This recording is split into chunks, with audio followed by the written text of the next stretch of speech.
उनका अभिवादन करने के लिए। और बार बार प्रधानमंत्री की गाड़ी पर फूलों की बारिश, इतनी बारिश की जो सुरक्षाकर्मी हैं उनको बार बार हटाना भी पड़ रहा है।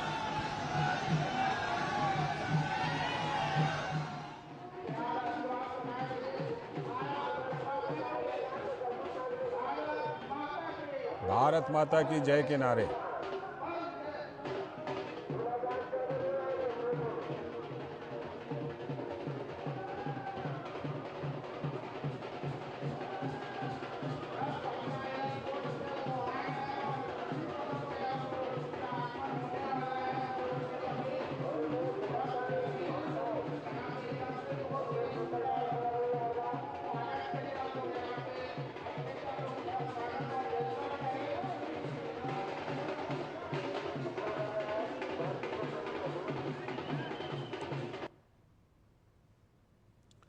तो ये तस्वीरें आप बिहार की राजधानी पटना से देख रहे हैं।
बिहार की राजधानी पटना से ये तस्वीरें आप देख रहे हैं प्रधानमंत्री नरेंद्र मोदी के रोड शो की। प्रधानमंत्री नरेंद्र मोदी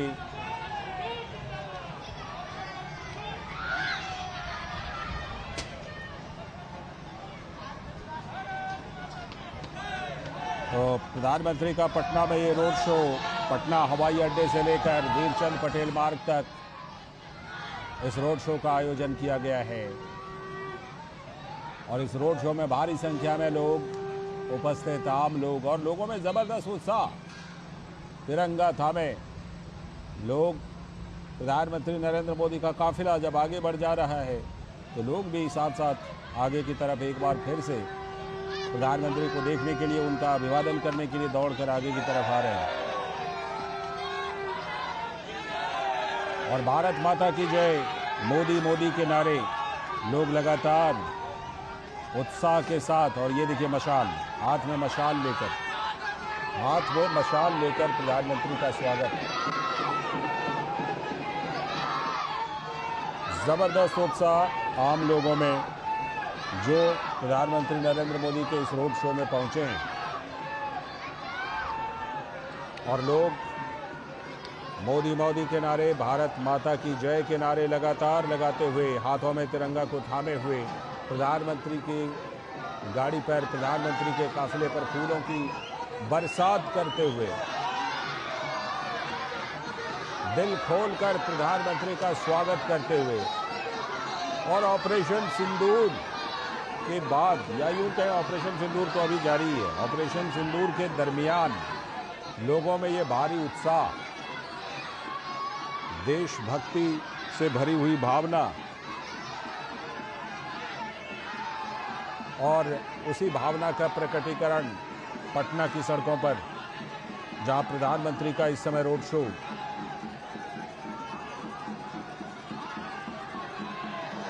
और ये जो रोड शो है, इस रोड शो के बारे में और ज़्यादा बात करने के लिए हमारे संवाददाता राजेश राज भी जुड़े हुए हैं और हमारे सलाहकार संपादक विनोद मिश्र जी भी हमारे साथ जुड़ चुके हैं। मैं पहले राजेश के पास चलता हूँ। राजेश, जिस तरह से ये देख रहा हूँ, तस्वीरें कहते हैं कि तस्वीरें बोलती हैं, ये तस्वीरें बोल रही हैं कि लोगों में ऑपरेशन सिंदूर जो अभी भी जारी है उसका असर, और तिरंगा थामे जिस तरह से लोग जुटे हैं, प्रधानमंत्री का जबरदस्त स्वागत पटना में। राजेश राज।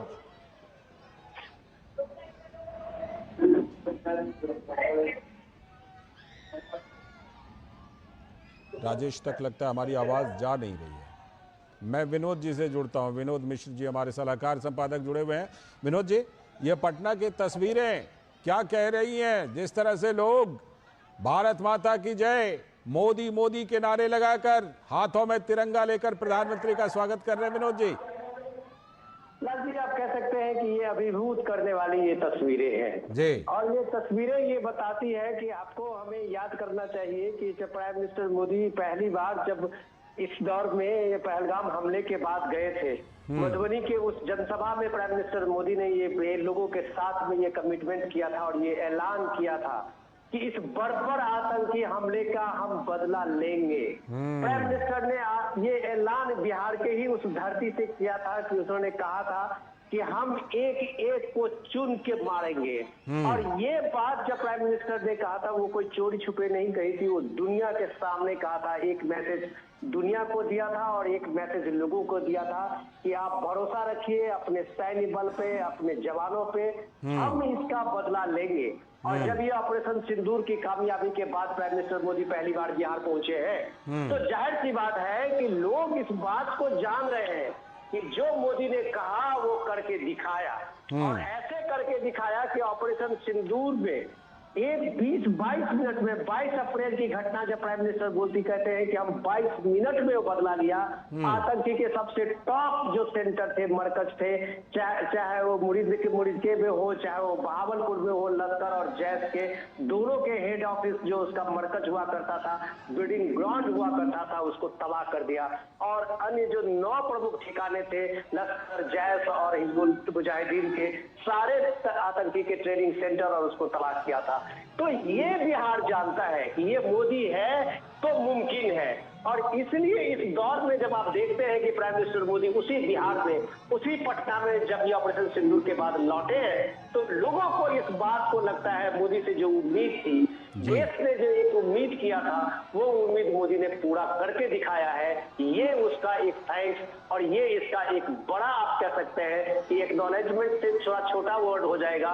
ये आप कह सकते हैं कि भारत के लिए, भारत के सेना के लिए, भारत के पराक्रम के लिए वो एक सैल्यूट है बिहार की तरफ से। लालचंद जी बिल्कुल। और जैसा कि आप कह रहे हैं कि प्रधानमंत्री ने बिहार की इसी धरती से देश और दुनिया को संदेश दिया था, देश को हिंदी में और दुनिया को अंग्रेजी में भी संदेश दिया था प्रधानमंत्री नरेंद्र मोदी ने बिहार की इसी धरती से, और उसे पूरा कर दिखाया, संकल्प को सिद्ध करके दिखाया।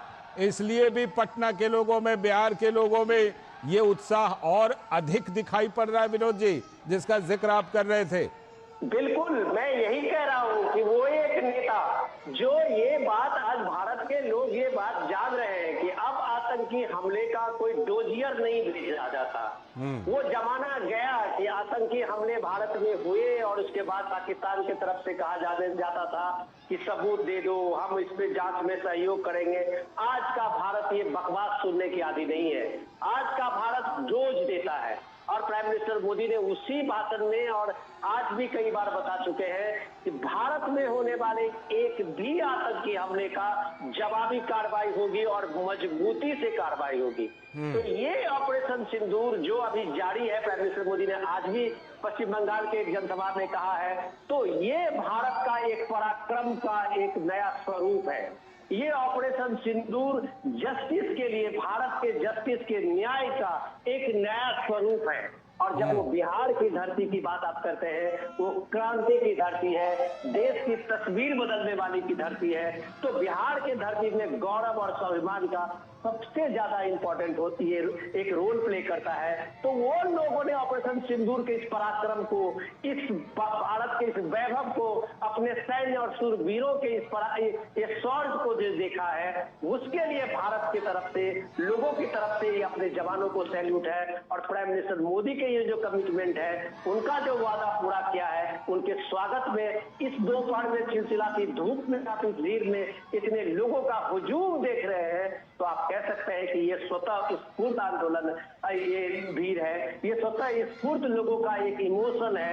आप महिलाओं को देखेंगे, अभी आपने दिखाया था कि ऑपरेशन सिंदूर से महिलाएं कितने कनेक्ट हुई है बिहार और पूरे पूर्वोत्तर के भारत के, कि वो खुद इसको मोदी को, आज पीएम मोदी को एक भाई मान रहे हैं कि महिलाओं की रक्षा, महिलाओं के स्वाभिमान को का प्रतीक सिंदूर है, उसकी रक्षा पीएम की है। ये जज्बात बिहार से उठ रही है, ये जज्बात का आपने एक स्वरूप आप बिहार के इस रैलियों में, इस रोड शो में देख रहे हैं। लालचंद जी, बिल्कुल विनोद जी, बिहार के लोगों को मेहमान नवाजी के लिए भी जाना जाता है। इतनी धूप और इतनी गर्मी के बावजूद जिस तरह बड़ी संख्या में और पूरे उत्साह के साथ आए हैं, ये दिखाई पड़ रहा है, ये दिखाई पड़ रहा है, सड़क पर दिखाई पड़ रहा है लोगों की चीज़ों को। अब राजेश राज भी हमारे साथ, हमारे संवाददाता जुड़े हुए हैं, राजेश के पास चलते। राजेश, करीब 5 किलोमीटर लंबा ये रोड शो, और खबर ये है कि 25 संगठनों के द्वारा प्रधानमंत्री का इस रोड शो में स्वागत किया जा रहा है।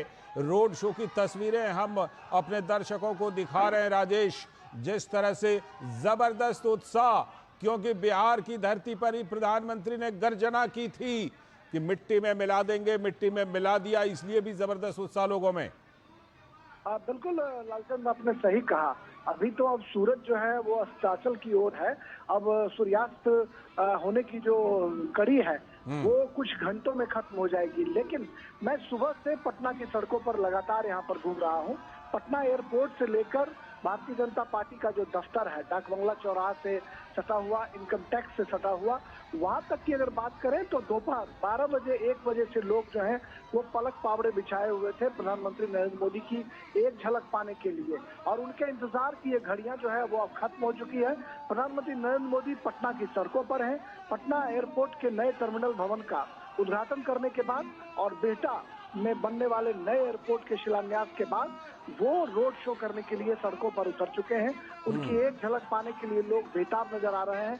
और बिल्कुल आपने सही कहा कि मधुबनी की सभा में जब उन्होंने कहा था कि हम आतंकवादियों को और जो देश को तोड़ने वाली ताकतें हैं उनको हम मिट्टी में मिला देंगे, तो बिहार की धरती से जो आह्वान उन्होंने किया था उसको कर दिखाने का जो जज्बा है वह यहाँ पर पटना की सड़कों पर साफ दिखाई पड़ रहा है। यहाँ पर बड़े बड़े तोरण द्वार, बड़े बड़े कटआउट्स लगाए गए हैं। सिंदूर ऑपरेशन के लिए लोग प्रधानमंत्री मोदी का हार्दिक अभिनंदन कर रहे हैं, उनका इस्तकबाल कर रहे हैं। और कहीं न कहीं देश की आन बान और शान से जो जुड़ा हुआ हमारा प्रतीक जो भारतीय तिरंगा है, वह तिरंगा पटना की सड़कों पर लहरता हुआ दिखाई पड़ रहा है। और यह आलम कल रात से ही शुरू हुआ है, अब वह जश्न में तब्दील हो चुका है। धीरे धीरे प्रधानमंत्री का काफिला धीरे धीरे पटना की सड़कों पर बढ़ता जा रहा है। पटना एयरपोर्ट से भारतीय जनता पार्टी का जो दफ्तर है वीरचंद पटेल रोड पर तकरीबन 5.5 किलोमीटर की यात्रा जो है उसको प्रधानमंत्री करने वाले हैं। और हर हाल में यह कोशिश है कि एक एक व्यक्ति से कनेक्ट हुआ जाए। पटना एयरपोर्ट पर भी जब वो उद्घाटन करने के लिए यहाँ पहुंचे तो यहाँ पर जो लोग खड़े थे, यहाँ पर भाषण उन्होंने नहीं दिया, लेकिन यहाँ पर जब वो खड़े थे तो यहाँ भी उन्होंने लोगों का अभिवादन स्वीकार किया, लोगों को प्रणाम किया और फिर उसके बाद वो बाहर जो है रोड शो के लिए बाहर निकले। तो कहीं ना कहीं एक तरफ अपने 2 दिनों की यात्रा के दौरान प्रधानमंत्री जहां हजारों करोड़ रुपए की परियोजनाओं का तोहफा दे रहे हैं, वहीं पटना की सड़कों पर ऑपरेशन सिंदूर की गूंज जो है वो साफ तौर पर दिखाई पड़ रही है, सुनाई पड़ रही है। और आज की जो पीढ़ी है, जो आज के नौजवान है, जो देशभक्ति का जज्बा लिए हुए पटना की सड़कों पर दिखाई पड़ रहे हैं, उनके मन में प्रधानमंत्री को जो लेकर एक हम कह सकते हैं कि एक वो आदर का भाव है, एक सम्मान का भाव है कि उन्होंने देश और दुनिया में हिंदुस्तान का परचम लहराया है। अब उनका काफिला धीरे धीरे गंतव्य की तरफ बढ़ता जा रहा है। बहुत सारे जगहों पर लालचंद्र मैं देख पा रहा हूं अपनी नजरों से कि जो बड़े ऊंचे ऊंचे स्थानों पर जो है वो जहां मीडिया उसको कवर करने की कोशिश कर रहा है, राइजर बने हुए हैं, वहीं जो स्थानीय कलाकार हैं वो प्रधानमंत्री नरेंद्र मोदी के स्वागत में, अभिनंदन में पटना की सड़कों पर जगह जगह जो है अपनी भाव भंगिमा दिखा रहे हैं, अपनी भव्य प्रस्तुति से प्रधानमंत्री का अभिनंदन करने की कोशिश कर रहे हैं। और वो ये सिलसिला जो है ये पटना एयरपोर्ट से शुरू हुआ है और ये धीरे धीरे अब जो है वो आगे बढ़ता हुआ अपने गंतव्य की ओर जा रहा है। और इस रोड शो के बाद प्रधानमंत्री नरेंद्र मोदी भारतीय जनता पार्टी दफ्तर पर, जो अटल बिहारी वाजपेयी के नाम पर जो सभागार है, उसमें भारतीय जनता पार्टी के प्रदेश अध्यक्ष दिलीप जायसवाल से लेकर विनोद तावरे जो प्रभारी हैं वो भी मौजूद हैं, और तमाम बीजेपी के जितने भी विधायक हैं, मंत्री हैं, पूर्व सांसद हैं, पूर्व मंत्री हैं और जो पार्टी के वरिष्ठ कार्यकर्ता हैं, इन लोगों के साथ एक बैठक का भी आयोजन किया गया है। अब ये देखना होगा, हालांकि वो बैठक क्लोज डोर बैठक है, उसमें मीडिया को अंदर जाने की अनुमति नहीं दी गई है, लेकिन ये उम्मीद की जा रही है कि प्रधानमंत्री आधे घंटे 1 घंटे वहां अपने कार्यकर्ताओं के साथ बैठेंगे, उनसे बातचीत करेंगे, क्योंकि आने वाले दिनों में बिहार में चुनाव भी होने हैं लालचंद्र, तो निश्चित तौर पर बिहार विधानसभा चुनाव की गूंज जो है वो भी उस बैठक में जरूर सुनाई पड़ेगी। अपने कार्यकर्ताओं को वो मूल मंत्र देंगे, कहीं ना कहीं उन्होंने ये बताने की कोशिश करेंगे कि भारत सरकार की जो योजनाएं हैं उनका बिहार में कितना असर हो रहा है, उसको वो जानने समझने की कोशिश करेंगे, क्योंकि उनके जो विरोधी हैं वो लगातार बिहार की उपेक्षा का आरोप भी पहले से लगाते रहे हैं कि उन्हें बजट में आवंटन नहीं मिलता है या अन्य तरह के आरोप जो है वो लगाते रहे हैं। लेकिन इस बार जब वित्त मंत्री निर्मला सीतारमण ने जब बजट में बहुत सारे प्रावधान बिहार के लिए किए, तो मुझे लगता है कि उन तमाम बातों पर अब विराम लग जाना चाहिए कि बजट में बिहार के लिए कोई प्रावधान नहीं किया जाता है और तमाम बजटीय प्रावधानों को अमली जामा पहनाने की कोशिश की जाती है, क्योंकि प्रधानमंत्री मोदी हमेशा कहते हैं कि हम जिस परियोजना का शिलान्यास करते हैं उसका हम उद्घाटन भी करते हैं। तो कहीं ना कहीं जो बजट में प्रावधान किए गए हैं उन बजट के प्रावधानों को सरजमी पर उतारने के लिए बिहटा में, जो पटना जिले के बिहटा में एक इंटरनेशनल एयरपोर्ट आने वाले दिनों में बनेगा 1410 करोड़ की लागत से, उसका शिलान्यास प्रधानमंत्री ने आज किया है।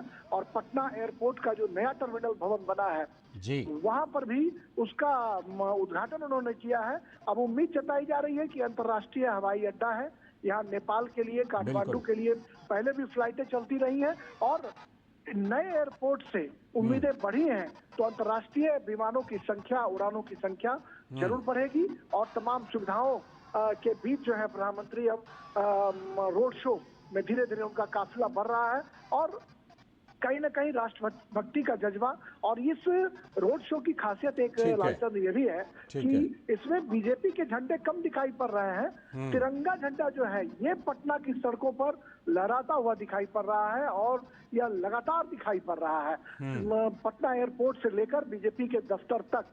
तो कहीं ना कहीं प्रधानमंत्री के इस रोड शो में देशभक्ति का जज्बा और देश के प्रति जो सम्मान का नजरिया है वह भी साफ तौर पर दिखाई पड़ रहा है। और पटना चूंकि कभी पाटलिपुत्र जो है वो हिंदुस्तान की आन बान शान हुआ करती थी और उसकी जो अपनी गरिमा थी, उस गरिमा को एक बार पुनः बहाल करने की कोशिश की गई है। जो पाटलिपुत्र आर्यावर्त की जो हमारी परिकल्पना थी, उसको कहीं ना कहीं आगे बढ़ाने में जो है वो यहाँ के राजनेता, यहाँ के जो लोग हैं वो पीएम मोदी के नेतृत्व में धीरे धीरे सफल हो रहे हैं, क्योंकि यह बुद्ध और महावीर की धरती है, आर्यभट्ट, चंद्रगुप्त और चाणक्य की धरती है। लिहाजा जब लिच्छवी से यहाँ भारतीय गणराज्य की शुरुआत होती है, दुनिया भर के मुल्क में भारतीय लोकतंत्र का परचम लहरता है, तो कहीं ना कहीं प्रधानमंत्री नरेंद्र मोदी भी उस धरती पर आकर उसका गवाह बनने की कोशिश करते हैं। और हम जानते हैं कि ये गांधी की कर्मभूमि है या बुद्ध और महावीर की धरती है, तो निश्चित तौर पर प्रधानमंत्री का जो रोड शो है वो एक बड़ा माइलस्टोन साबित होगा आने वाले दिनों में, क्योंकि तिरंगा झंडा जिस ठीक है। तरीके से लहर रहा है, नौजवान और महिलाएं जो है वो बड़ी तादाद में सड़कों पर बाहर निकली है, तो यह कहीं ना कहीं एक बड़ा संदेश देने की भी कोशिश है कि ऑपरेशन सिंदूर के बाद पटना बिल्कुल। की सड़कों पर जो उनका रोड शो है वो एक शानदार तरीके से काफिला उनका आगे बढ़ता हुआ जा रहा है। बिल्कुल, ये शानदार तरीके से काफिला आगे बढ़ रहा है। और विनोद जी हमारे साथ अगर जुड़े हुए हों, विनोद जी, जिस तरह राजेश बता रहे थे कि इसके बाद एक क्लोज डोर मीटिंग भी है बीजेपी दफ्तर में, और इसी साल साल के आखिर तक बिहार का विधानसभा चुनाव भी होना है, ऐसे में इस क्लोज डोर मीटिंग में क्या कुछ हो सकता है विनोद जी? लाल जी, हम पॉलिटिकल चर्चा बाद में करेंगे। सबसे इम्पोर्टेंट ये है कि एक तो बिहार में आप भी एक तरह से इसको कह सकते हैं कि ऑपरेशन सिंदूर के बाद ये एक विजय जुलूस है। और विजय जुलूस का जब आप कहते हैं बात, तो सबसे ऊपर तिरंगा ही होता है। तो एक तो आप जो तिरंगा में इस पटना को देखते हैं, तिरंगे साफे में लोगों को देखते हैं, तिरंगा ही तिरंगा है। यहाँ सारे पॉलिटिकल पार्टीज और कोई भी आइडियोलॉजी के लोग होंगे, मुझे लगता है पटना के नागरिक इसको एक उत्साह और एक जुलूस के शक्ल में अपने को इस रोड शो में अपने को देख रहे हैं। तो इसमें कोई पॉलिटिकल तो इसमें मुझे लग नहीं रहा है दूर दूर तक, क्योंकि पटना राजधानी में अलग अलग तरह के लोग रहते होंगे, अलग अलग विचार के लोग होंगे, लेकिन जब देश की बात आती है, राष्ट्र की बात आती है, तो सबके हाथ में तिरंगा होता है, सबके हाथ में वो स्वाभिमान होता है, स्वाभिमान भारत का होता है। और जब स्वाभिमान भारत की बात होगी, तिरंगा की बात होगी, तो जाहिर सी बात है कि उसके सामने में पीएम मोदी सबसे आदर्श साबित होंगे। और ये आदर्श इसलिए भी है कि आज के दौर में जब भारत ने दिखाया है अपना परचम, भारत ने जब दुनिया को दिखाया है अपने राष्ट्र के नायक की शक्ति, और जब भारत ने दिखाया है अपने सैनिक की सौर शक्ति, भारत ने जब दिखाया है कि उसके आर्म एम्युनिशन की, नई टेक्नोलॉजी की, नए मिशन की शक्ति, तो ये दुनिया गवाह है इस चीज को, दुनिया मान रही है कि भारत ने आज अपने मेक इन इंडिया प्रोडक्ट से, मेक इन इंडिया मिसाइल से, मेक इन इंडिया ड्रोन से पाकिस्तान को कैसे 2 दिन के अंदर में धूल चटाया है। तो ये बात बिहार के लोगों में भी है। और राष्ट्र के स्वाभिमान की जब बात आती है, जब राष्ट्र गौरव की बात आती है, तो मुझे लगता है कि इस देश में बिहार सबसे आगे होता है। और बिहार के सामने में जब राष्ट्रीय स्वाभिमान की बात होती है, राष्ट्रीय गान की बात होती है, तो वो उसके लिए एक प्राइम एजेंडा होता है, उसके सामने में दूसरा कोई एजेंडा नहीं होता है। तो ऑपरेशन सिंदूर आप कह सकते हैं कि इस देश को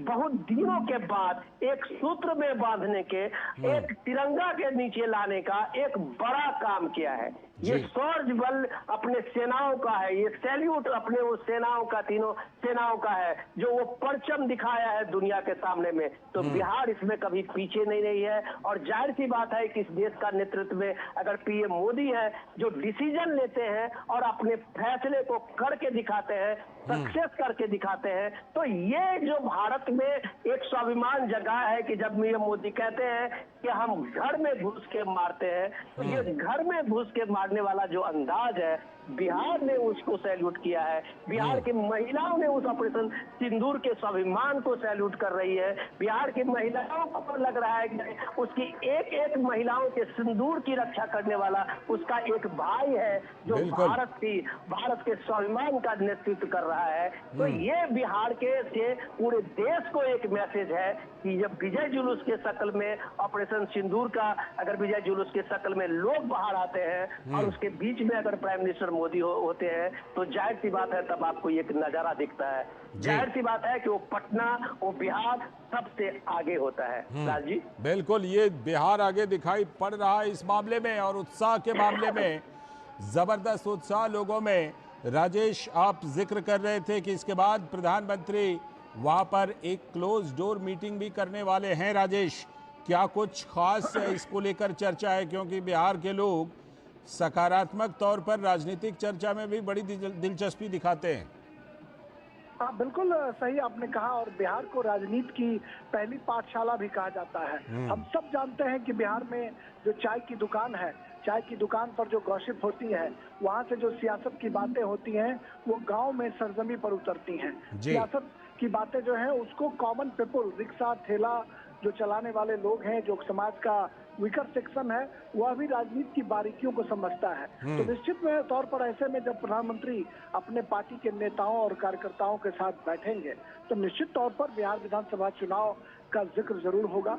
तमाम जो रणनीतियां हैं उस पर जरूर चर्चा होगी और प्रधानमंत्री नरेंद्र मोदी को जितना 10-11 वर्षों से कवर करते हुए हम जी। सब समझ पाए हैं कि वो फीडबैक लेते हैं, चाहे वो फीडबैक अपने ऐप के माध्यम से, पोर्टल के माध्यम से ले, या नेताओं कार्यकर्ताओं से बातचीत करके ले, या जी। फिर जो उनके राज्य मंत्री और मंत्री परिषद की बैठक होती है तो उन बैठकों में भी जब वो अपने मंत्रियों से बात करते हैं, राज्य मंत्रियों से बात करते हैं, तो उनकी जो पीड़ा है, उनकी जो समस्या है, या ग्रास रूट तक कैसे उसको किसी भी योजना को पहुंचाया जाए, उस पर वो चर्चा करते हैं, फीडबैक लेते हैं। तो निश्चित तौर पर बिहार के नेताओं से जब प्रधानमंत्री नरेंद्र मोदी की गुफ्तगू होगी, जब उनकी बातचीत होगी, तो निश्चित तौर पर बिहार का जो विधानसभा का चुनाव है वो निश्चित तौर पर एक टॉप एजेंडे में होगा। उससे बातचीत करने की कोशिश की जाएगी, समझने की कोशिश की जाएगी कि आने वाले दिनों में कैसे बिहार चुनाव को फतह किया जाए और इसके लिए क्या रणनीतियां हो, इसके लिए वो जरूर बातचीत करेंगे, अपने नेताओं से फीडबैक लेंगे।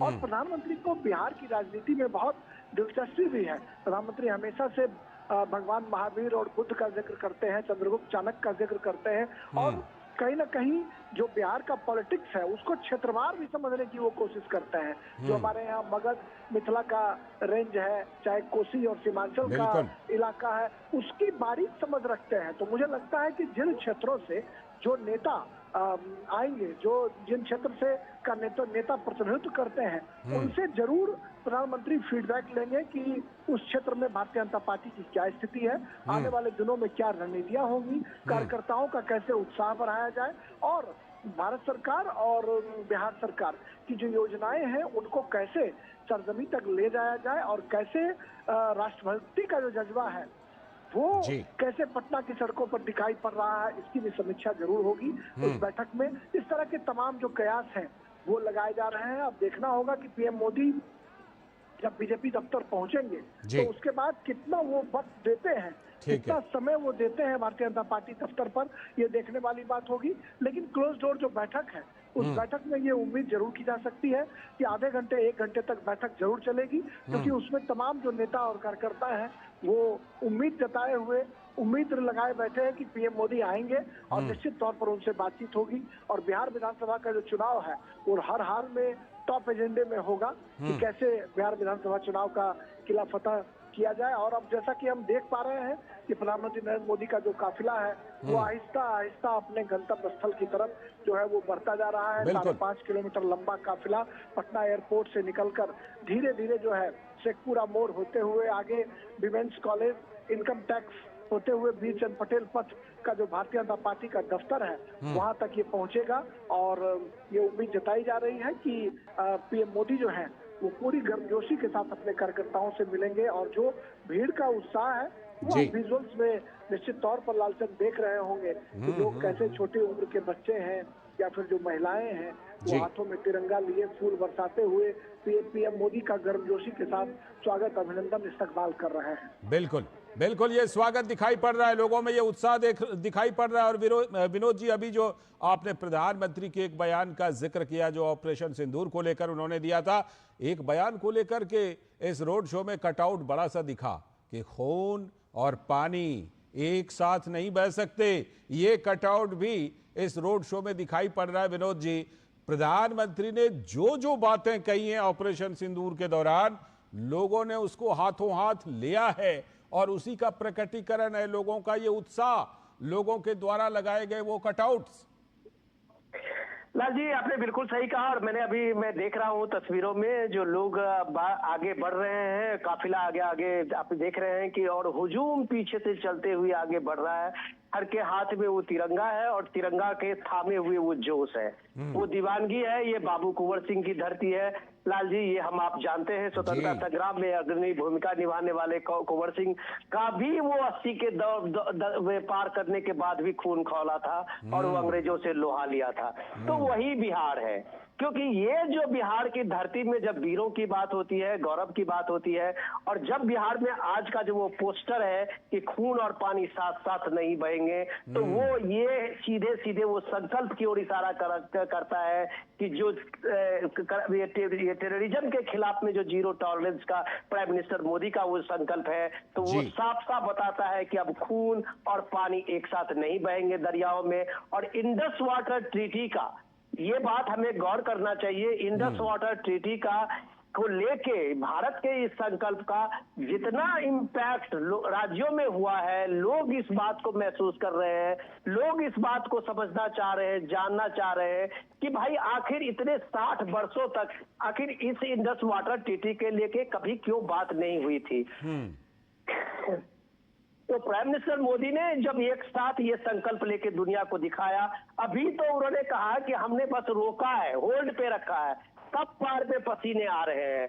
तो इतना बड़ा ये जल प्रहार है पाकिस्तान के ऊपर में, जो कई 100 मिसाइलों से भारी पड़ रहा है पाकिस्तान को। आप कह सकते हैं कि एटम बम से भी भारी ये वाटर स्ट्राइक पाकिस्तान को लेके है। और ये बिहार के लोगों को पता है कि इस वाटर स्ट्राइक का मतलब क्या होता है। ये बिहार के लोगों को पता है कि जब पाकिस्तान में को पानी नहीं मिलेगा, तब उसको समझ में आएगी कि खून बहाने का मतलब क्या होता है। और ये प्राइम मिनिस्टर मोदी का जो संकल्प है कि खून और पानी साथ नहीं बहेंगे, बिहार में इन पोस्टरों में आप साफ साफ देख रहे हैं लालचंद जी। बिल्कुल ये दिखाई पड़ रहा है, बिहार के लोग भी प्रधानमंत्री के उन एक एक बातों की पुष्टि कर रहे हैं, उन एक एक बातों को समर्थन दे रहे हैं। और बिहार के लोगों के लिए इस दौरे में खास सौगात भी है राजेश।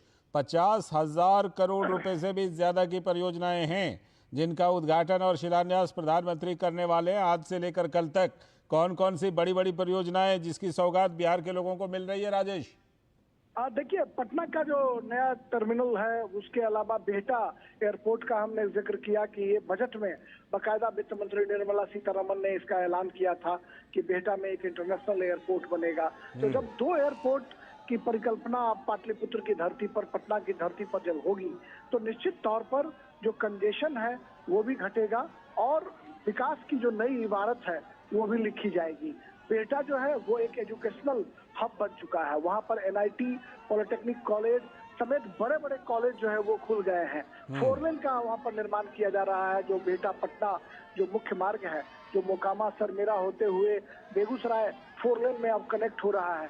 वहाँ पर जब इंटरनेशनल एयरपोर्ट बनेंगे तो कहीं ना कहीं विकास की एक गंगा बहेगी। इसके अलावा अगर देखें तो नवीनगर जो औरंगाबाद में NTPC है, NTPC में भी कई तरह के जो संयंत्र हैं उसको डेवलप करने की बात की जा रही है। वहाँ पर कई तरह के जो है वो परियोजना के शुरुआत किए जा रहे हैं। रेलवे से जुड़ी हुई कई परियोजनाएं हैं जिसका उद्घाटन, शिलान्यास और आधारशिला रखी जाएंगे।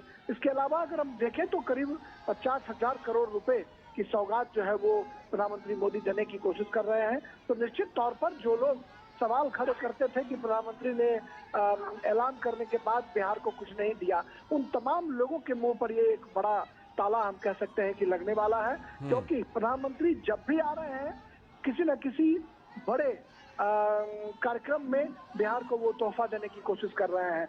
बेगूसराय सिमरिया जो राष्ट्रकवि रामधारी सिंह दिनकर की भूमि है, वहाँ पर 6 लेन ब्रिज, जो राजेंद्र सेतु ब्रिज जर्जर हो चुका था, वहाँ पर 6 लेन सड़क पुल का निर्माण जो है वो कार्य समाप्त हो चुका है। उसका उद्घाटन भी उम्मीद की जा रही है कि जून महीने में होगा। और वहाँ पर डबल लाइन जो है वो रेलवे का एक अलग से पुल बन रहा है। और इस तरह से आप देखें तो कोसी की बात करें, सीमांचल की बात करें, तमाम इलाकों को 4 लेन के सौगात जो है वो पहले से मिल चुके हैं। कई रेलवे के ब्रिज बन चुके हैं जहाँ कभी घूमकर झंझारपुर मधुबनी होकर सहरसा और निर्मली सुपौल पहुंचना बहुत ही दुभर होता था, वहाँ पर अब रेलवे लाइन जो है उससे भी कनेक्टिविटी हो चुकी है, जहाँ लोग दरभंगा होते हुए सुपौल और सहरसा तक की यात्रा सुपौल कर सकते हैं। तो ऐसे में हम कह सकते हैं कि बिहार में सड़कों का जाल बिछ चुका है और अब एयर कनेक्टिविटी के मामले में भी बिहार समृद्धि के कगार पर है। एक एयरपोर्ट टर्मिनल का उद्घाटन हो चुका है, दूसरा जी। एयरपोर्ट जब बनकर तैयार होगा तो किसी भी राज्य की प्रगति जो है लालचंद्र, वह कहीं ना कहीं कनेक्टिविटी के मोर्चे पर जब राज्य दुरुस्त होता है तो उसके प्रगति की कहानी जो है वो आगे बढ़ती है। तो हम बिल्कुल। देख रहे हैं कि रोडवेज के मामले में और रेलवे की कई अन्य परियोजनाओं के मामले में भी बिहार को दुरुस्त करने की कोशिश की जा रही है, और अब एयरवेज के मामले में जो है वो दुरुस्त किए जा रहे हैं। और जल शक्ति मंत्रालय की तरफ से कई गंगा किनारे जो है वो स्टीमर चलाने की योजना जो है उसको भी लाने की बात की जा रही है। तो हर हाल में बिहार जो है वो अन्य राज्यों के साथ अपने को compete करने के लिए आतुर दिखाई पड़ रहा है, और इसमें केंद्र सरकार की एक बड़ी भूमिका से इनकार नहीं की जा सकती है कि प्रधानमंत्री नरेंद्र मोदी ने जो वायदे किए थे उन वायदों को बिहार की सरजमी पर उतारने की कोशिश की जा रही है। और शायद यही वजह है कि प्रधानमंत्री जब बिहार आते हैं तोहफों की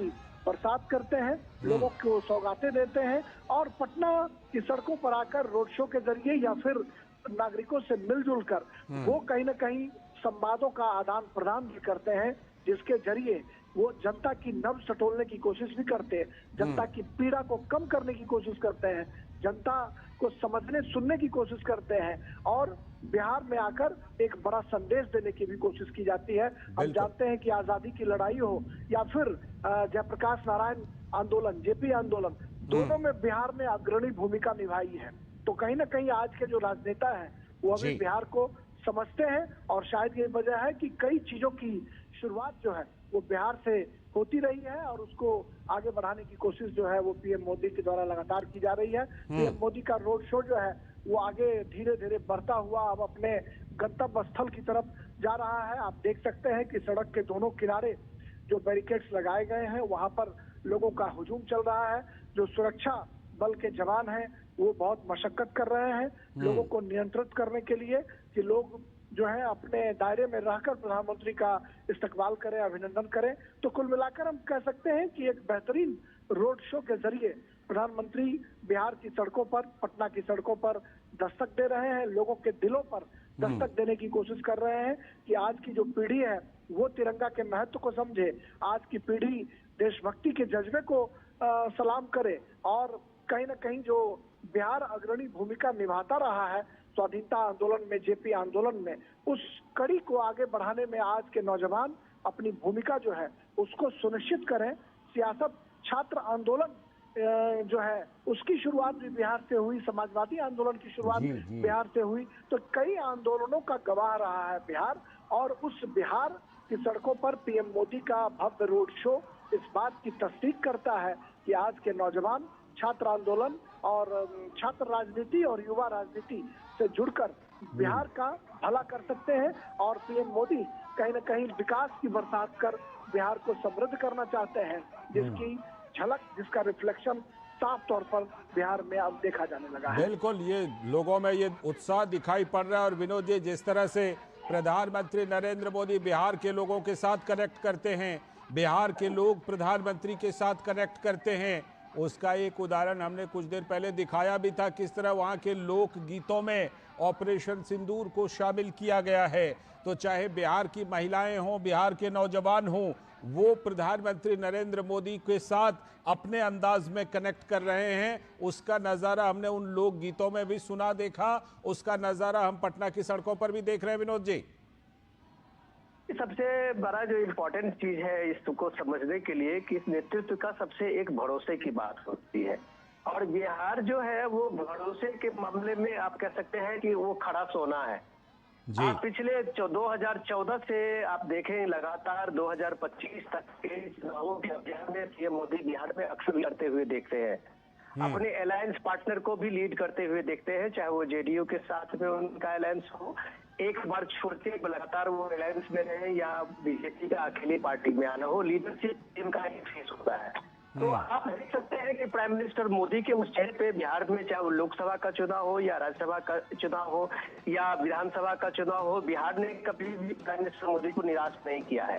और निराश नहीं किया है, इसके पीछे की वजह जब आप लोगों के हुजूम में और तिरंगा थामे लोगों की भीड़ देखते हैं तो वो कमिटमेंट का होता है, लीडरशिप का एक कमिटमेंट है। तो वो एक जो उम्मीदें हैं लोगों को प्राइम मिनिस्टर मोदी से, उसको लगता है कि प्राइम मिनिस्टर मोदी ने जिस तरह के बिहार में बदलाव हुए हैं, बिहार जो चेंज हुआ इंफ्रास्ट्रक्चर के रूप में आप देखें, कनेक्टिविटी के रूप में आप देखें कि बिहार में अब लगभग हर ब्लॉक डिस्ट्रिक्ट में एक लगभग एयरपोर्ट बनने को तैयार है। बिहार के रिमोट से रिमोट इलाके में आप एयरपोर्ट की कनेक्टिविटी है, आप जा सकते हैं अपने गांव तक, दिल्ली से 2 से 3 घंटे के बीच में पहुंच सकते हैं। वंदे भारत और ये सारी चीजें, सुविधाएं जो ट्रेन की है, वो अब एक छोटी सी बात हो गई है इस लिस्ट में। नेटवर्क जो इतना नेटवर्क है कनेक्टिविटी का है कि देश के किसी भी राज्यों से बिहार के का संपर्क जो है मोटरेबल रोड से लेके रेल और हवाई जहाज का इतना कनेक्शन हुआ है कि बिहार के जो नौजवान जो बाहर काम करने के लिए जाते हैं, रोजगार के लिए जाते हैं, उनको कनेक्टिविटी की आज की तारीख में कोई प्रॉब्लम नहीं है। पलायन एक समस्या जरूर है बिहार की, जो बड़ी समस्या है, जो इंडस्ट्रियल ग्रोथ के मामले में बिहार अभी भी बहुत फिसड्डी है। लेकिन इतना आप कह सकते हैं कि बिहार के लोगों का इंफ्रास्ट्रक्चर के रूप में उनके सामने में बिहार अभी किसी भी और स्टेट के सामने में एक मॉडल बन के खड़ा है। जो इम्पोर्टेंट बात पॉलिटिक्स की आप कह रहे हैं कि बिहार अभी आने वाले में और पॉलिटिकल पार्टियों के लिए एक लिटमस टेस्ट बनने जा रहा है। लिटमस टेस्ट इसलिए बनने जा रहा है कि आप पिछले 1 साल से आप देखें कि राहुल गांधी अपना सारा एक्सपेरिमेंट प्रयोग करने के लिए बिहार के धरती को ही चुन रहे हैं, क्योंकि उनको पता है कि बिहार के धरती एक्सपेरिमेंट करने के लिए सबसे माकूल है। और वो जो इस दौर में संघर्ष कर रहे हैं, वो आरजेडी के से अलग अपना एक अलग संघर्ष कर रहे हैं, जिसमें वो लगातार एक दलित को फेस बना के और वहां वो संविधान बचाओ, संविधान रैली, भला भला उनका कई प्रोग्राम होता रहा है। जातीय जनगणना को लेके अपना उनका एजेंडा है, वो सारी चीजें चलती रही है। जब लेकिन अभी प्राइम मिनिस्टर मोदी ने जब इसमें कैबिनेट ने डिसीजन लिया और इस बात का अनाउंसमेंट हो गया था कि भाई इस बार का जो जनगणना होगा, सेंसस होगा, उसमें जातियों की गिनती भी होगी, तो शायद ये सारे लोग जो अभी तक पॉलिटिक्स जातियों की करते थे, गिनती की करते थे, उनके तो एक कम से कम वो फुस हो गई है राजनीति। अब बिहार के लोग ये बात जानते हैं कि पीएम मोदी का सेंसस कराने का जो मतलब होता है, उसके पीछे कोई ना कोई लॉजिक होगा। वो सिर्फ राजनीति के लिए हुआ नहीं होगी कि राजनीति करने के लिए कास्ट सेंसस करा लो। ये कास्ट सेंसस कांग्रेस कई स्टेट में हुए पड़े हैं, आज तक उस कास्ट सेंसस का कोई परिणाम नहीं था, उसका करना क्या है। तो कास्ट सेंसस एक ब्लूप्रिंट के साथ में होना है, ये बात कम से कम प्राइम मिनिस्टर मोदी के बात के कहने से बिहार के लोगों को इतनी उम्मीद है कि इस सेंसस से कम बिहार के लोगों में जो पिछड़े में अति पिछड़े हुए, दलित में अति दलित है, उनकी भी मेन स्ट्रीम में आने की ये भूमिका होगी। इम्पोर्टेंट चीज है समझने की कि बिहार इस समय इस जातीय झमेलों से आगे बढ़ के एक डेवलपमेंट का उसका सूत्र है। बिहार में आप देखें पिछले कई दशक से जो वोट का मामला जब सामने में आता है तो मुद्दा बिहार में डेवलपमेंट होता है। लोग बात गलती में इसका एनालिसिस जातीय समीकरण से ढूंढते हैं, सोशल इंजीनियरिंग में फिट करते हैं, लालू यादव एंटी लालू यादव में करते हैं। लेकिन जब आप लोगों का मिजाज देखेंगे, लोगों के मास की सोच देखेंगे, तो उसके पास में सिर्फ एक आइडिया है डेवलपमेंट का। और प्राइम मिनिस्टर मोदी ने इस 10 से 11 साल के अपने टेन्योर में जो डेवलपमेंट का खाका खींचा है विकसित भारत के संकल्प के साथ में, उसमें बिहार के लोग चाहे बिहार में हो या बिहार से बाहर हो, उसने प्राइम मिनिस्टर मोदी के इस विकसित भारत संकल्प और विकसित भारत को बहुत करीब से देखा है और उसका एक पार्ट रहा है। हम आप जो भी बिहार से बाहर में काम कर रहे हैं, जो भी इस डेवलपमेंट प्रोसेस के हिस्सा है, हम जानते हैं कि इस बदले दौर में लोगों की इकोनॉमी में क्या चेंज आया है। हम जानते हैं कि इस दौर में जो फूड स्कीम है, सिक्योरिटी स्कीम है, उसमें आज की तारीख में देखिए कि बिहार की एक बड़ी आबादी को अभी भी फ्री राशन उनके घर तक पहुंच रहा है। तो ये सारी चीजें जब बिहार में आप सोशल वेलफेयर की बात आप कहें, देखें उसमें किसानों के लिए आप देखें, तो ये सारी चीजें लोगों के एक इंडिविजुअल का जो इंटरेस्ट है, वो इंटरेस्ट इसमें सर्व होते हुए दिखता है। तो जाहिर सी बात है जब पीएम मोदी की लीडरशिप की बात आती है और मोदी जब बिहार में होते हैं तो राजनीति न हो ऐसा तो हो ही नहीं सकता। तो पॉलिटिकल पार्टी को भी इसलिए मजबूर होना पड़ता है कि अगला एजेंडा उसका क्या हो। लालचंद, बिल्कुल बिल्कुल, ये एजेंडा क्या हो इसके लिए ज़रूर बिहार में, और ख़ास तौर पर इसी साल के आखिर तक वहाँ पर चुनाव हैं, तो जाहिर सी बात है कि एजेंडा तो ज़रूर सेट होगा बिहार की राजनीति का, लेकिन बिहार की राजनीति में विकास का एजेंडा सबसे ऊपर हो, इसको लेकर के भी ये दौरा काफ़ी अहम है राजेश राज। क्योंकि जो ऊर्जा है, बिहार की जो ज़रूरत है, हम जानते हैं पिछले कई सालों में एनडीए सरकार ने वहाँ पर बिजली आपूर्ति बहुत अच्छी कर दी है, लेकिन उसके बावजूद जो कुछ कमी भी थी उसमें अब ये जो औरंगाबाद के नबीनगर में एनटीपीसी का जो सुपर थर्मल पावर प्लांट लगने जा रहा है, ये 2400 मेगावाट, 800 मेगावाट की 3 यूनिट, इससे बिहार को बहुत बड़ा फायदा होने वाला है, जिसकी सौगात प्रधानमंत्री नरेंद्र मोदी इस दौरे में बिहार को देने वाले हैं। सियासत की बात है और विकास की बात है। आपने बिल्कुल सही कहा कि बिजली के मामले में भी कभी बिहार बहुत फिसड्डी हुआ करता था। सड़क, स्वास्थ्य, बिजली, तमाम माध्यम थे, वहां पर बिहार फिसड्डी होता था। लेकिन अब अगर देखें तो सड़कों के जाल के साथ साथ बिजली के मामले में भी समृद्धि आई है। बाढ़ में एनटीपीसी खुल चुका है। जो बेगूसराय का, बरौनी का जो थर्मल पावर कॉर्पोरेशन था, उसको भी एनटीपीसी ने टेक ओवर कर लिया है। एक और नए एनटीपीसी बन चुके हैं। और इसके अलावा अगर हम देखें तो कहलगांव एनटीपीसी की बात करें या नवीनगर का जो ये विद्युत संयंत्र है, इन तमाम माध्यमों से बिहार को समृद्ध करने की कोशिश की जा रही है। और शायद यही वजह है कि जो लोग बिहार को जाति के चश्मे से देखते थे, जो सामाजिक न्याय में भरोसा करने वाली जो पार्टियां हैं, वो भी अब विकास की बात करने लगी हैं। और हर हाल में विकास जो है वो एक टॉप एजेंडा बना है। और शायद यही वजह है कि हेमंत सोरेन हो या फिर तेजस्वी यादव हो, ये भी अब माय बहन योजना की बात करने लगे हैं और महिलाओं को भत्ता देने, पैसा देने, युवाओं को रोजगार देने, नौकरी देने का वायदा कर चुनाव मैदान में जुटने लगे हैं। तो ये एक बिहार के लिए अच्छी, हम कह सकते हैं कि शुरुआत और संकेत है कि बिहार में एक डेवलपमेंट जो है, एक बड़ा एजेंडा आने वाले दिनों में बनने वाला है। चाहे कोई भी राजनीतिक दल हो, कोई भी पार्टियां हो, बिना विकास के एजेंडे के सहारे वो चुनाव मैदान में अब जुट नहीं सकते हैं, क्योंकि बिहार की जनता और आज की पीढ़ी होशियार हो चुकी है और वो सब कुछ समझती है। बिल्कुल, बिहार की जनता सब कुछ समझ रही है और उसकी समझ के तहत ही ये दृश्य हम देख रहे हैं पटना की सड़कों का, जहां प्रधानमंत्री नरेंद्र मोदी इस समय रोड शो कर रहे हैं और लोगों में जबरदस्त उत्साह। प्रधानमंत्री लोगों के साथ अभिवादन का आदान प्रदान भी कर रहे हैं। विनोद मिश्र जी हमारे साथ, हमारे सलाहकार संपादक जुड़े हुए हैं, विनोद जी से बात करते हैं। विनोद जी, जिस तरह से प्रधानमंत्री नरेंद्र मोदी बिहार के 2 दिनों के दौरे पर हैं, रात्रि प्रवास उनका वहीं है, आज बिहार में ही रात्रि प्रवास करेंगे प्रधानमंत्री नरेंद्र मोदी। इस दौरान विकास कार्यों की बड़ी सौगात बिहार को मिल रही है। विनोद जी, बिहार जहां पर वाकई विकास के कई क्षेत्रों में ज़रूरत है, इस बार के बजट में बिहार के लिए सबसे बड़ी राशि की व्यवस्था की गई, एक तरह से स्पेशल पैकेज बिहार को मिला और अब जाकर प्रधानमंत्री इन परियोजनाओं का उद्घाटन और शिलान्यास करने के लिए पहुंचे हैं। ऐसे में बिहार के लिए प्रधानमंत्री नरेंद्र मोदी का ये दौरा और भी ज्यादा खास हो जाता है।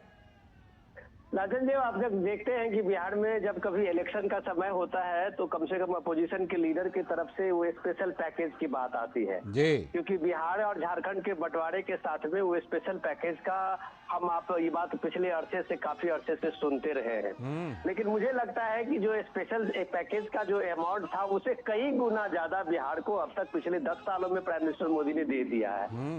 तो ये अलग बात है कि लोग इसको अलग अलग खाने में रख के इस बात को कहते हैं कि इतना पैसा मिलना चाहिए था, बिहार को इतना पैसा मिला है।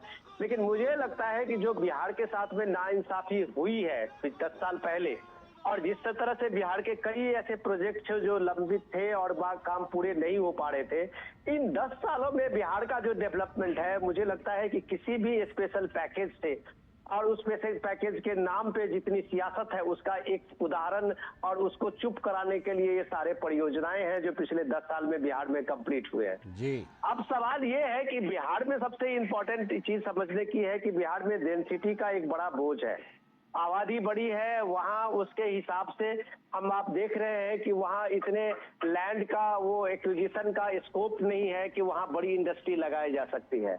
वहाँ कोई स्पेशल इकोनॉमिक जोन बने, इसके लिए आप देख रहे हैं कि वहाँ नदियों का और बाढ़ का जो हमेशा एक खतरा बना रहता है, वो भी एक ज्योग्राफिकल बहुत बड़ा चैलेंज है। तो इस सब हालत में बिहार के लिए एक डेवलपमेंट के लिए जो मैपिंग होना चाहिए, बिहार के डेवलपमेंट के अलग अलग रीजन की जो रिक्वायरमेंट होनी चाहिए, वो रिक्वायरमेंट अब मुझे लगता है ये सेकेंड फेज की सबसे बड़ी डिमांड होगी। फर्स्ट फेज का जो डिमांड था इंफ्रास्ट्रक्चर के रूप में, अब पूरे बिहार में कनेक्टिविटी कोई प्रॉब्लम नहीं है। 24/7 लाइट की जो बात आप कहें तो किसी महानगर की भी लाइट जो है वो बिहार के गांव से आप तुलना करेंगे तो लोगों को ईर्ष्या होगी। तो ये जब इंफ्रास्ट्रक्चर की बात करते हैं तो उस मामले में बिहार काफी आगे है, इन कई राज्यों से आगे है। रही बात इंडस्ट्रियलाइजेशन को लेके, वो इंडस्ट्रियलाइजेशन एक बहुत बड़ी समस्या है बिहार में, लेकिन वो लीडरशिप, लोकल लीडरशिप को उसके लिए बहुत तरीके से इवॉल्व होना पड़ेगा। जब भी राजनीति की बात आती है, अभी हमारे राजेश राज बताते थे कि तेजस्वी यादव ने माई बहन योजना की बात कही है, कई पॉलिटिकल पार्टी और फ्रीबी की बात करते हैं। बिहार एक ऐसी जगह है जहां आप हकीकत की बात नहीं करेंगे तो आप राजनीति में फ्लॉप साबित होंगे।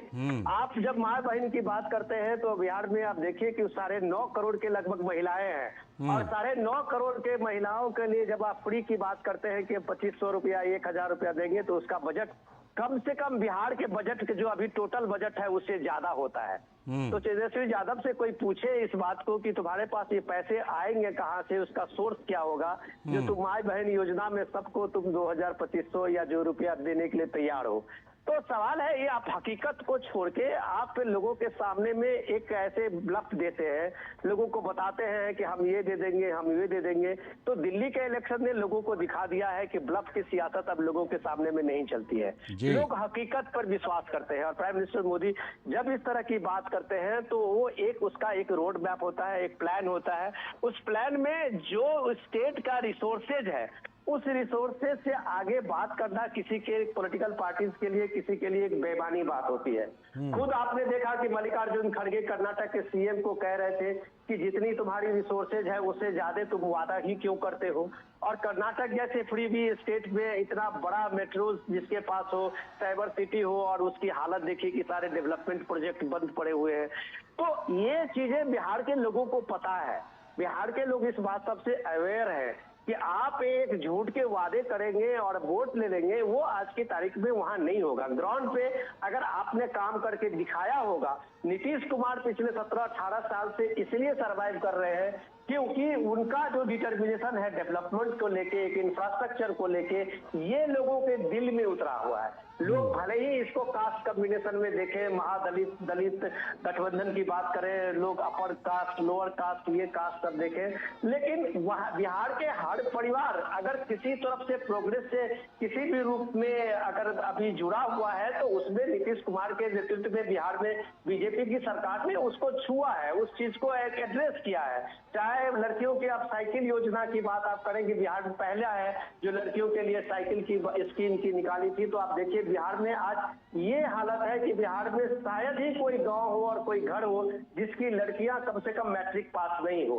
तो एक झटके में एक स्कीम ने बिहार के लड़कियों को स्कूल ले आई थी, सिर्फ एक स्कीम से।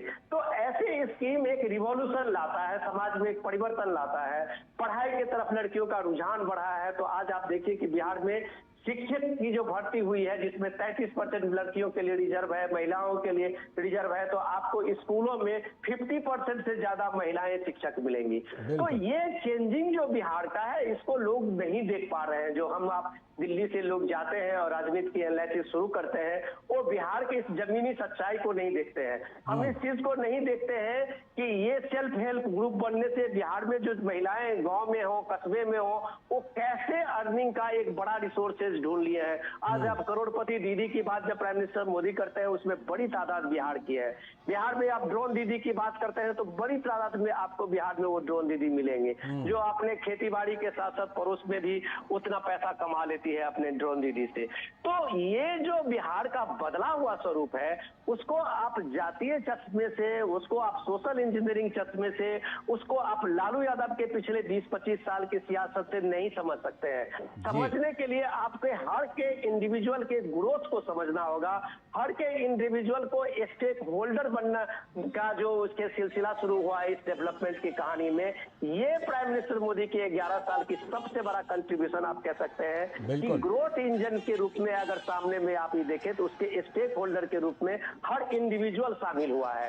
तो ये डेवलपमेंट आप जब इस रोड शो में देखते हैं, लोगों का हुजूम देखते हैं, तो वो इस डेवलपमेंट के स्टेक होल्डर है। वो इस भारत के देश के स्टेक होल्डर में जब वो इसमें स्टेक होल्डर बनते हैं तो देश के स्वाभिमान के लिए, देश के शौर्य और पराक्रम के लिए उतने ही जोश से आगे बढ़ते हैं जो हम इस आज के जो पीएम का रोड शो है उसमें ये सीधे तस्वीर आप हम देख रहे हैं लालचंद। बिल्कुल ये चीजें दिखाई पड़ रही हैं बिहार के दौरे के दौरान, और प्रधानमंत्री नरेंद्र मोदी ने जिस तरह से और एनडीए ने बिहार की राजनीति में निश्चित तौर पर बहुत बड़े बड़े बदलाव किए हैं जिसका आप जिक्र कर रहे थे। राजेश हमारे साथ जुड़े हुए हैं। राजेश, जिस तरह से ये जो 50,000 करोड़ रुपए से भी अधिक की परियोजनाएं, इनमें 16 प्रमुख योजनाएं हैं। कौन कौन सी बड़ी योजनाएं हैं? एनटीपीसी के जो 3 प्लांट हैं, सुपर थर्मल पावर प्लांट, उसके अलावा और कौन कौन सी बड़ी योजनाएं हैं जिनका जिक्र किया जा सकता है?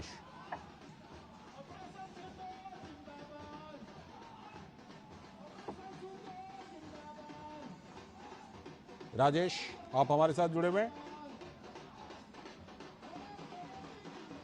लगता है फिलहाल राजेश राज से हमारा संपर्क नहीं हो पा रहा है। राजेश हमारे साथ नहीं जुड़े हुए हैं। राजेश, आप हमारे साथ जुड़े हुए हैं?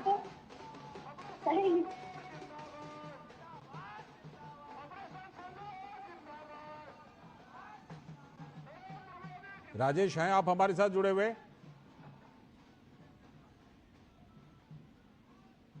लगता है फिलहाल राजेश से संपर्क नहीं हो पा रहा है। राजेश राज हमारे संवाददाता। मैं एक बार फिर से विनोद जी का रुख करता हूं। विनोद जी, जिस तरह से ये जो 16 परियोजनाओं की सौगात, 16 योजनाओं की बिहार को मिल रही है, 50,000 करोड़ रुपए से अधिक की 16 योजनाएं हैं। एनटीपीसी का सुपर थर्मल पावर प्लांट तो है ही, और कौन कौन सी बड़ी योजनाएं बिहार के लोगों के लिए इस बार प्रधानमंत्री नरेंद्र मोदी जिसका उद्घाटन और शिलान्यास करने वाले हैं? मैं यही चीज हम जिक्र कर रहे थे अभी पीएम के इस 2 दिवसीय दौरे में। आप ये देखें कि चाहे वो रोड कनेक्टिंग इंफ्रास्ट्रक्चर की बात हो, पावर की बात हो, एयर कनेक्टिविटी की बात हो, ये सारे परियोजनाओं को हम आप सामने में देख रहे हैं जिसका पीएम मोदी उद्घाटन या शिलान्यास कर रहे हैं। तो ये सारी परियोजनाओं के साथ में मैं बार बार लाल जी यही जिक्र करता हूं कि ये सारी योजनाएं जो है वो बिहार को सबल करने के लिए एक दूरगामी आपको इसका परिणाम दिखेंगे।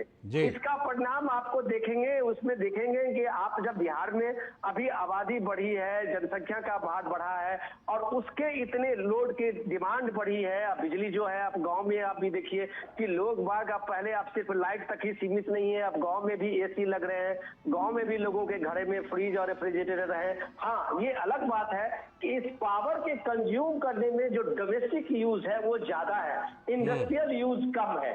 तो बिहार अगर पावर के मामले में अब सफिशिएंट हो रहा है या उससे ज्यादा हो रहा है तो हो सकता है कि बिहार के एनटीपीसी के इस मदद के बाद बिहार अपने पावर एक्सेस पावर सप्लाई को पड़ोस के और दूसरे राज्यों में भी दे, जहां एक इंडस्ट्रियलाइजेशन का बहुत ये है, उससे भी बिहार की एक बड़ी आमदनी होना शुरू हो जाती है।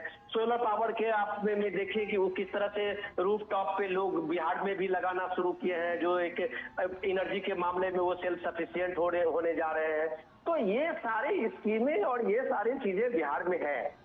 लेकिन अब सबसे इंपॉर्टेंट चीज है जिस चीज को हम लोग चर्चा कर रहे थे, कंटिन्यूटी में उसी को आगे बढ़ाते हैं लाल जी, कि बिहार में जो इंडिविजुअल एक ये है डेवलपमेंट का, वो इंडिविजुअल डेवलपमेंट का जो सबसे बड़ा बिहार में एक सोच डेवलप हुआ है इन दिनों में, उसका सबसे इंपॉर्टेंट चीज और बेसिक जो है वो ये इंफ्रास्ट्रक्चर है जिसका पीएम उद्घाटन कर रहे हैं, जिसको पीएम ने लगातार पिछले 5-10 सालों में बिहार को दिया है।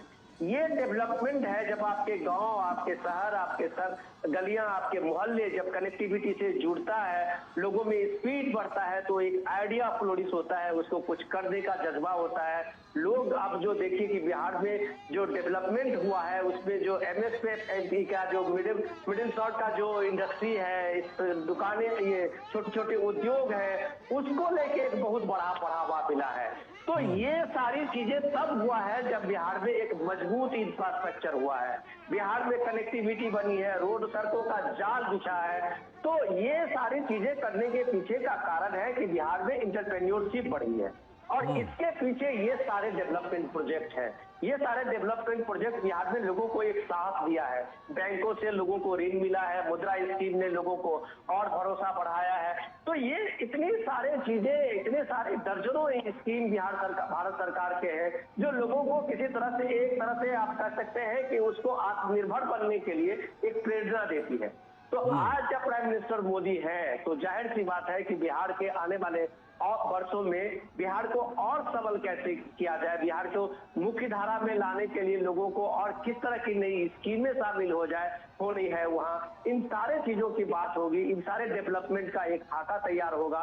तो मुझे लगता है कि बिहार के लोगों को इतना पीएम मोदी पे भरोसा है कि बिहार का अगर विकास होगा तो नरेंद्र मोदी के ही सपने से होगा, नरेंद्र मोदी के ही संकल्प से होगा। और ये जब आप देखते हैं रोड पे लोगों का हुजूम, तो ये इसी भरोसे और विश्वास को तस्दीक करता है। ये जब आप लोगों का भरोसा देखते हैं, ये जब आप लोगों को अपने एक नेतृत्व को लेके एक विश्वास देखते हैं, तो ये विश्वास, इसका कारण यही है कि हर स्टेक होल्डर जो बिहार का है, जो देश का है, उसे एक प्राइम मिनिस्टर मोदी के उस नेतृत्व पे भरोसा है, जो ये भरोसा देता है सुरक्षा का भी, जो ये भरोसा देता है कि संपन्नता का भी। तो सुरक्षा के साथ संपन्नता का जो मोदी गवर्नमेंट का और पीएम मोदी का अपना एक संकल्प रहा है, इसको लोगों ने पूरा होते हुए देखा है। सुरक्षा के फ्रंट में भी भारत के स्वाभिमान को लोगों ने देखा है, संपन्नता के सेक्टर पे भी, फ्रंट पे भी बिहार में लोगों ने देखा है कि भारत कैसे चौथे नंबर की इकोनॉमी बनी है। और भारत जब चौथे नंबर की इकोनॉमी बना है तो जाहिर सी बात है कि ये गौरव बिहार को भी लगता है, उसे भी एक कंपटीशन का इस रेस में आने का मौका देता है। तो बिहार में आज का जो पिछले 2 दिन का जो पीएम का ये है, वो इसी संकल्प को आगे बढ़ाता है कि संपन्नता के रेस में बिहार भी अब पीछे नहीं रह सकता है। लालचंद जी, बिल्कुल, बिहार जो विकास है उसमें अब पीछे नहीं रह सकता है और बिहार विकास के साथ कदमताल करेगा, तभी तो जो भारत है वो साल 2047 तक विकसित भारत बनेगा, विकसित राष्ट्र बनेगा। और प्रधानमंत्री नरेंद्र मोदी, विनोद जी, बार बार ये कहते रहे कि जो पूर्वी भारत है अगर वो विकसित नहीं होता है तो फिर भारत का एक अंग तो बिल्कुल विकसित हो ही नहीं रहा है। ऐसे में पूर्वी भारत पर, पूर्वोत्तर भारत पर प्रधानमंत्री नरेंद्र मोदी बार बार फोकस देते रहे हैं। एक्ट ईस्ट जिसे विद इन द नेशन, यानी देश के अंदर एक्ट ईस्ट जिसे कहते हैं, उसमें बिहार निश्चित तौर पर प्रधानमंत्री नरेंद्र मोदी के फोकस पर है। क्योंकि अभी मैं एक डेटा देख रहा था कि पिछले 6 महीने में ही प्रधानमंत्री नरेंद्र मोदी बिहार में 5 बार दौरे पर जा चुके हैं। ये 5वां दौरा है। आप जब ये नॉर्थ ईस्ट के साथ में बिहार को कनेक्ट करते हैं तो ये आप एक समझे कि पूरा एक नक्शा खींचते हैं डेवलपमेंट का, क्योंकि यही इलाका था लालजी कि पिछले कई वर्षों में वो पीछे छूट गया था। जब भी कभी डेवलपमेंट की बात होती थी, जो भी सरकारें रही हैं, कुछ न कुछ तो सबका प्रयास रहा है, लेकिन डेवलपमेंट जो है वो महानगर सेंट्रिक तक ही हो गया था। दिल्ली और 4 महानगर जो देश के बड़े महानगर हैं, उसमें बिहार जैसे स्टेट और पूर्वोत्तर के जो राज्य हैं वो सब लगभग पीछे छूट गए थे।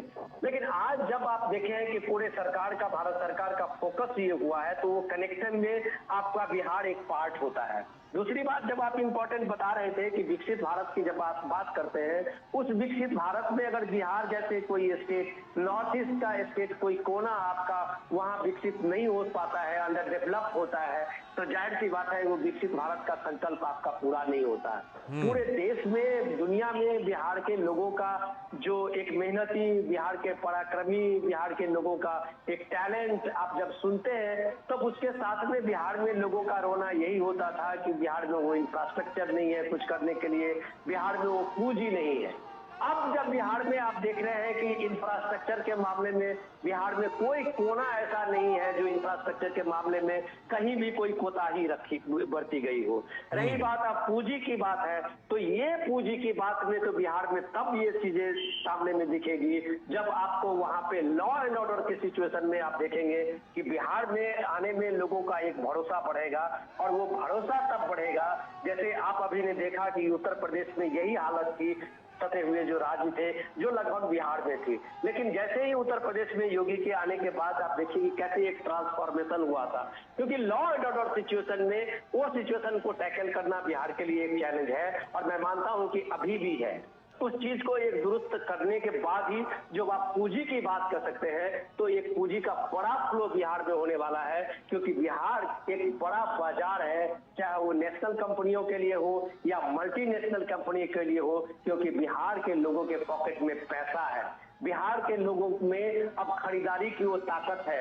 आप किसी गांव में चले जाएं, आप किसी शहर में चले जाएं, बिहार के लोगों का जो लाइफ स्टाइल और बिहार के लोगों के जो पारंपरिक भोज है, उनके स्वागत समारोह है, उससे आप अंदाजा कर सकते हैं कि बिहार किस तरह से देश के जीडीपी को बढ़ाने में बिहार के गांव का कितना बड़ा कंट्रीब्यूशन है। तो बिहार जब एक बड़ा बाजार बना है, तो जाहिर सी बात है कि बिहार में पूंजी लगाने में अब किसी बड़े इंडस्ट्री को दिक्कत नहीं होगी। तो ये प्राइम मिनिस्टर मोदी का बार बार जाने का बिहार है कि बिहार को एक फोकस में लाना चाहते हैं। बिहार जब फोकस में आएगा तो जाहिर सी बात है कि बिहार में वो एक इंडस्ट्रियल ग्रोथ की बात जब आप कहते हैं, वो भी वहां शुरू होनी थी, क्योंकि बिहार इन 10 वर्षों में इंफ्रास्ट्रक्चर के रूप में कमाल का काम किया है। बिहार कनेक्टिविटी में, एयर कनेक्टिविटी में भी बहुत शानदार काम किया है। तो ये डेवलपमेंट होने के बाद जब आप बिहार का नक्शा की बात आप करते हैं कि बिहार में डेवलपमेंट की बात करते हैं, तो बिहार को छोटे छोटे इशू से बाहर निकालना होगा, ये लोगों को भी बाहर निकालना होगा। एक बड़े सपने के लिए बिहार को एक नए रास्ते अपनाने होंगे, और ये रास्ते जो पीएम बता रहे थे कि बिहार का रास्ता आप बहुत भटक चुका है, बिहार की राजनीति ने काफी लोगों को लंबे अरसे तक भटकाया है, उस राजनीति को छोड़ के, उस पचड़े से निकल के बिहार के लोग जब इस बात को समझेंगे कि देश के अन्य हिस्सा ने किस तरह से प्रोग्रेस किया है, देश के अन्य हिस्से ने किस तरह से देश की जीडीपी में एक बड़ा कंट्रीब्यूशन डाला है, तो आने वाले टाइम में मुझे लगता है कि जब सोच बदलता है तो देश आगे बढ़ता है। बिहार में भी ये सोच बदलने की प्रक्रिया शुरू हुई है, और मुझे लगता है कि वो दिन दूर नहीं कि डेवलपमेंट का एक नया रास्ता, एक नया रोड मैप आपके सामने में होगा। लालचंद जी, बिल्कुल, वो नया रोड मैप सामने आएगा, नया रोड मैप होगा। एक बात आपने जो जिक्र की, बिहार के लोगों में जबरदस्त क्षमता है, लेकिन एक विडंबना देखिए कि जो एक राज्य को जो औद्योगिक प्रगति करनी चाहिए, वो प्रगति बिहार में अभी कहीं ना कहीं मिसिंग है। तो उसको किस तरह से उसको बिहार में किया जा सकता है, इसके लिए निश्चित तौर पर प्रधानमंत्री नरेंद्र मोदी, वहाँ की एनडीए सरकार इस पर काम कर रही है। विनोद जी, ऐसे में बिहार को किस तरह से औद्योगिक गतिविधियों में आगे बढ़ाया जाए, कौन कौन से ऐसे उद्योग, अभी हमने देखा था बजट में मखाना बोर्ड के गठन को लेकर, मखाना उद्योग को लेकर कितना बड़ा प्रावधान किया गया था। तो ऐसी चीज़ों की पहचान करके और बिहार में ऐसी चीज़ों की व्यवस्था करना, ये प्रधानमंत्री नरेंद्र मोदी, उनकी सरकार का विजन, बिहार की एनडीए सरकार का विजन, उसमें ये शामिल है।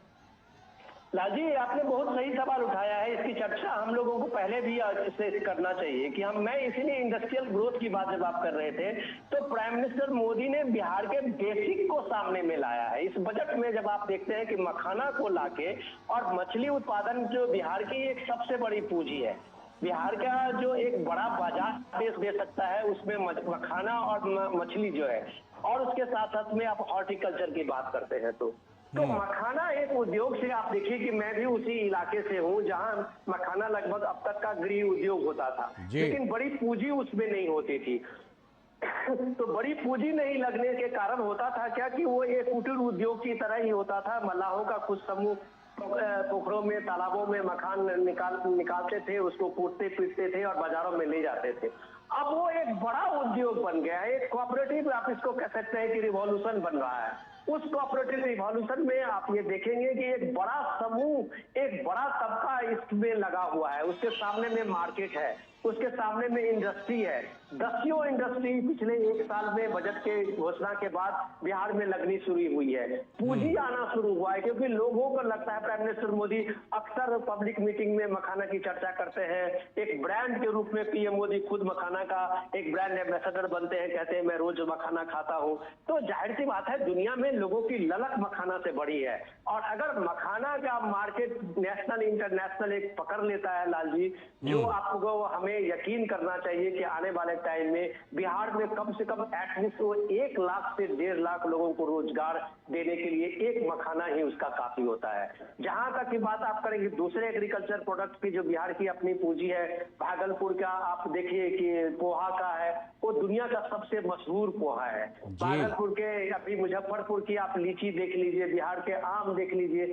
ये सारे हॉर्टिकल्चर का की जो चीजें हैं, उसको अगर ठीक से मार्केटिंग हो, जिसका प्रोसेसिंग हो, जो बात प्राइम मिनिस्टर मोदी ने बजट में अलग से फिशरीज की बात हो, इन सारी चीजों को जो बिहार का बेसिक है उसको लेके अभी आगे काम कर रहे हैं। तो मुझे लगता है कि आने वाले टाइम में बिहार का एक बड़ा इंडस्ट्रियलाइजेशन होगा।